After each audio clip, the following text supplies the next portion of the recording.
Benvinguts i benvingudes a un nou conte abans d'anar a dormir. En aquesta ocasió és molt especial perquè està dedicat als meus companys mestres.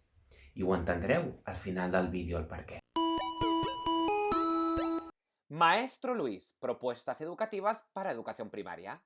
Bon dia o bona nit, en funció del moment que estiguis mirant aquest vídeo. I avui et presento el conte que s'anomena Els follets sabaters. I com he dit anteriorment, està dedicat especialment als meus companys mestres. I diu així. Fa molt de temps hi havia un pobre sabater que gairebé no tenia feina. Un dia, molt trist i molt cansat, desesperat, va tallar l'últim tros de cuir que li quedava.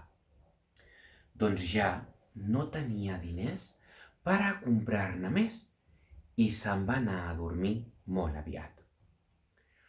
Quan, al matí següent, el sabater es va alçar i va entrar en el seu modest taller, es va trobar amb la sorpresa més gran de la seva vida. Damunt la seva taula de treball hi havia unes boniques sabates, fetes, sí, amb el tros de cuir que havia tallat el dia abans. El sabater va cridar a la seva esposa i li va preguntar si les havia fetes d'ella, però la dona tampoc no en sabia res. Van examinar les sabates amb atenció i van comprovar que era el millor treball que havien vist mai en la seva professió. Aquelles sabates, que no se sabia qui les havia fetes, les havia cosides perfectament bé. Sens dubte, aquell sabater misteriós era un autèntic professional.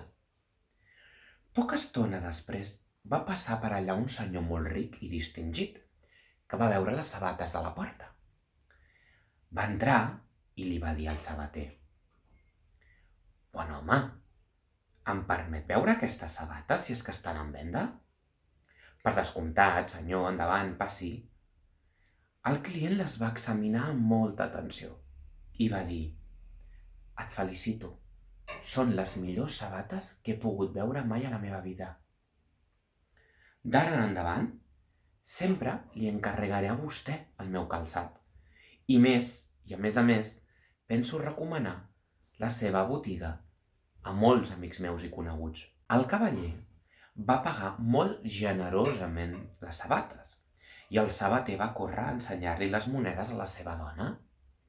Després va anar a comprar cuir, fil i tot el que necessitava per a seguir treballant, ple d'alegria per la seva bona sort.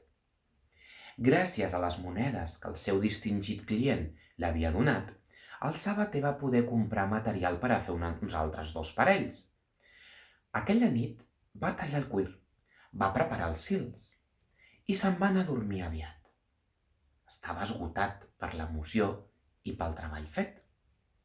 Des del llit, la seva dona i ell van estar xerrant una llarga estona, fent tot tipus de suposicions sobre qui podria haver cosit tan meravellosament bé aquelles sabates. Però per més voltes que li donaven, no podien aclarir el misteri i finalment es van adormir. Quina seria la sorpresa i l'alegria que es van endur quan l'endemà al matí van trobar damunt la seva taula 2 nous parells de sabates tan boniques com la del dia d'abans. Va cridar a la seva dona i junts van ballar d'alegria. Segur que algun misteriós protector vetllava per ells. Els nous parells de sabates es van vendre tan ràpidament com els primers i el sabater va comprar més material. I l'endemà va trobar 4 parells de sabates perfectament acabades. Poques hores després ja els havia venut tots i va poder comprar més cuir. La història es va repetir una i una altra vegada i el sabater cada vegada tenia més clients, perquè tots els que compraven les seves sabates els recomanaven als seus amics i coneguts. Quan ja havien passat uns dies, hi havia una llarga cua davant de la sabateria, tenia un èxit increïble. Un dia, el sabater li va dir a la seva esposa: «Fa més d'una setmana que el nostre misteriós benefactor ve a treballar treballa per nosaltres cada nit i m'agradaria saber qui és. A mi també, va dir la dona, però potser no vol que el vegem, perquè en cas contrari ja s'hauria presentat, en comptes de venir sempre quan estem dormits. Per això, va dir el sabater, el que hem de fer és amagar-nos. Aquesta nit al taller i anar rellevant-nos per a dormir. I d'aquesta manera, o tu o jo, veurem aquest personatge que ens està millorant tant la vida. Així ho van fer, i en tocar la mitjanit, el sabater i la seva esposa van poder veure el més increïble dels espectacles. Uns homenets diminuts, de menys d'un pam d'alçada, van entrar al taller i van començar a cosir les sabates. Anaven completant-nos i treballaven amb una rapidesa i habilitat que les sabates sortien de les seves manetes l'una darrere de l'altra, com per art de màgia. Unes hores després, totes les sabates estaven acabades i els minúsculs homenets se'n van anar silenciosament, tal qual com havien arribat. Pobrets, van despullats i han de passar fred, va dir la dona. I a més van descalços, va dir el sabater. Podríem fer-los roba i sabates en agraïment pel que ells ens han fet. Immediatament, el sabater i la seva esposa es van posar a treballar. L'endemà tenien llestos un munt de sabates i robetes per als homenets. A la nit ho van posar tot sobre la taula i van tornar a amagar-se per veure què passava.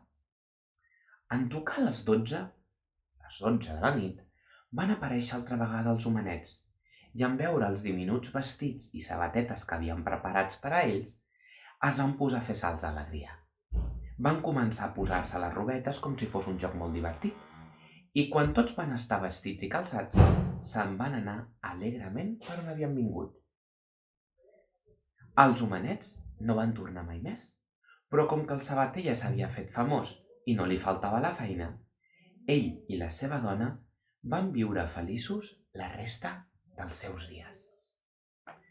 Bé, en el començament del vídeo he dit que aquest conte el dedico als meus companys mestres. Aquí tinc un parell de llibres sobre mestres. Per què?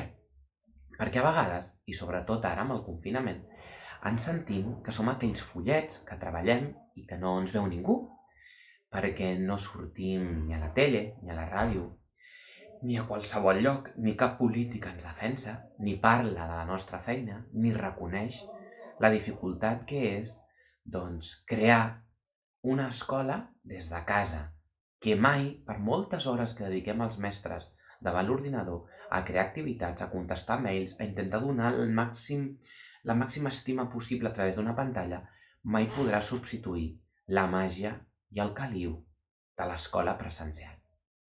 I ho faig perquè estem fent una feina increïble en la que veig els meus companys cada cop amb més cara de cansats o cansades, però que segueixen al peu del canó treballant hores i hores, però que a vegades vas pel carrer i et diuen alguns comentaris de l'estil «Que bé esteu ara els mestres, que no treballeu i seguiu cobrant».